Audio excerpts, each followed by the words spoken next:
उपोषणाला बसलायत, कोणकोणत्या मागण्या आहेत आपल्या? छत्रपती शिवाजी महाराज, छत्रपती संभाजी महाराज, महाराणी येसूबाई यांचे पदस्पर्शाने पावन झालेली रत्नागिरी जिल्ह्यामध्ये श्रंगारपूर ही भूमी आहे. सदरील ठिकाणी महाराणी येसूबाईंचं स्फूर्तीस्थळ प्रचितगडाच्या पायथ्याशी आम्हाला पाहिजे, ही आमची प्रमुख मागणी आहे. त्या मागणीसाठी 2 ते 3 वर्ष आम्ही आणि ग्रामपंचायत मिळून शासनाचा पाठपुरावा करत आहे. सगळं प्रकरण जिल्हा परिषद कडून, पोलीस डिपार्टमेंटकडून, टाउन प्लॅनिंगकडून कलेक्टर ऑफिसमध्ये प्रलंबित आहे.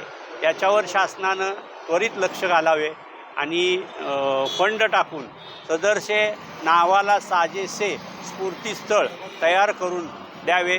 ते ग्रामपंचायतीच्या ताब्यात द्यावे. ग्रामपंचायत त्याचं देखभाल करण्यास तयार आहे आणि आमच्याबरोबर ग्रामपंचायत श्रंगारपूर सरपंच, ग्रामस्थ सर्वजण आहेत. आपलं नाव? मी सुहास आबासाहेब राजे शिर्के.